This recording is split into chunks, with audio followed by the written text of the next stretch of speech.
Hello, I'm Adriana. I'm a SoulPath Mastery Teacher and Guide. This message is for Pisces, Sun, Moon, Rising, and Venus in Pisces.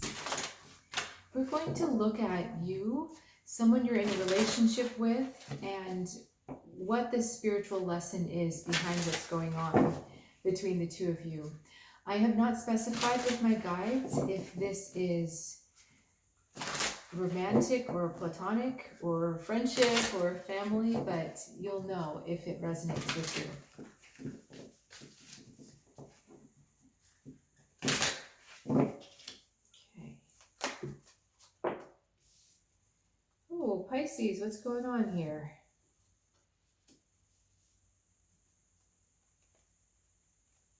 Spiritual lesson card, please. Okay. Interesting, Pisces. You're being asked to try something new, which is never a bad thing, right? And to really take a risk, but it's not going to be what you think, I think. So, Pisces energy, you're aligning with the Devil card. And what this means is, in general, I feel like you're in an illusion here. You're not seeing reality for what it truly is. And you're allowing your patterns of self-sabotage or addiction to do the driving, and you're not seeing beyond what's really going on.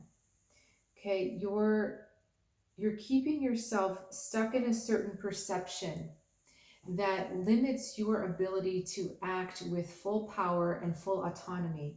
And you're accepting the situation, you're justifying the situation, and you're actually inviting this situation. So whatever you're doing with the other person, you might be spurring them on to keep you in this place. I'm not liking to tell you this kind of message. I would prefer to give you a much more rosy, glowing message, but this is literally the card that is out for you.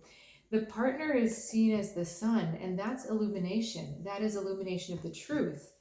And while I don't want you to count their truth bigger than yours, it's just that right now you're not aligned with your own truth.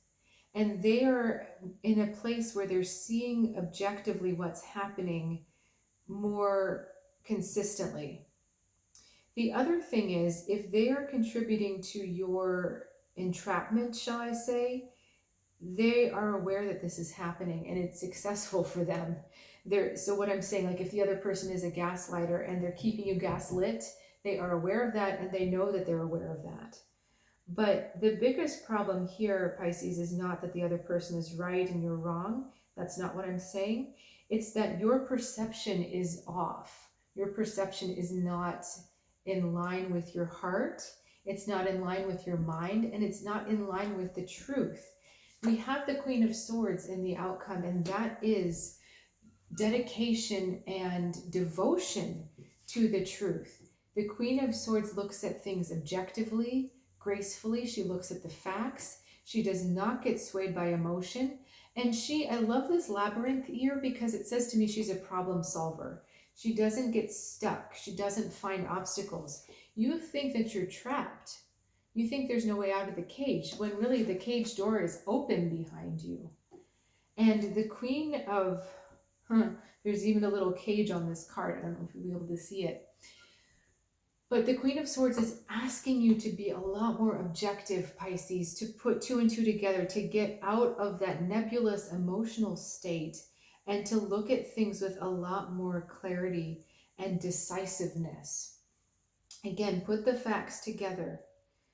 Put the one-on-one together. The reason why this feels like the Fool is that it's asking you to put your reality together in terms of facts and the mind, rather than the subjective, emotional, intuitive experience. It's asking you to come from the intuition of the mind rather than the intuition of the emotions. I hope that's making sense, because sometimes emotional intuition is one of our most valuable gifts. However, if we are also in an emotional state, then our emotional intuition is not going to be accurate. The Queen of Swords allows you to see the truth without getting tangled in the emotions. She's saying, let's get a little more in the head and a little out of the heart. So there may be something in this situation where you are too enmeshed, or your heart is too involved and it's hard for you to be detached. And that's why I feel like this energy is coming to talk to you, to say, look, you can do this. It's going to feel new. It's going to feel different. It's going to feel uncomfortable, but you can try to look at your situation a lot more objectively. The Fool is associated with Uranus energy, who is the ruler of Aquarius, which is represented by the Queen of Swords. So there is, if you want to look for some astrological inspiration, be more Aquarius-like. Be more just in your head. Aquarians have the opposite problem. They have a hard time connecting to the heart because the head is so strong.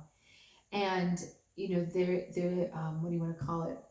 Aquarians have this renowned sense of vision and prophecy because they allow their heads to see beyond the emotions of the present or the emotional entanglements of the present. And they can see where things are going because of that pure mental ability and facility. So, Pisces, I want to just ask the best way for you to access this energy, the way for you to shift out of that cage into that mental clarity.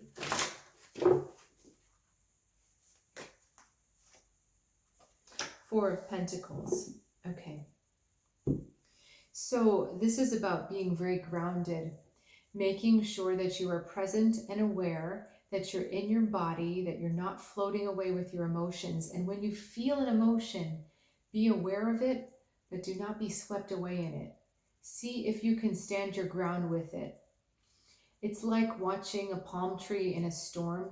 The palm tree sways and the wind is and the rain are kind of buffeting it, and it's doing all sorts of this, but when the storm is over, the palm tree comes back to being upright again. Okay, so the palm tree did not allow the storm to take it over or to destroy it. It was strong enough to come back to its sense of center. And that's where this is taking you. Also, the idea of containing your energy rather than looking outside to connect or looking outside to kind of pull in an energy, really just being within yourself, knowing what you're feeling on your own without being disturbed by another's energy. It's like allowing your sponge to dry up. Because I see like water signs as a sponge that soak up emotions from others. Just allow that sponge to air out. And funny, Queen of Swords is an air sign, right? So allow that water to evaporate. Allow that emotion to move through so that you can get to that clear mental process. All right, Pisces, thank you for joining me. If you're looking for more extended or specific guidance, please check out soulguidancewithAdriana.com. The link is in the description below. I'd love to help you on your next steps, and there's lots of tools I have that can help you with that. So I'll see you soon, and have a good one, Pisces.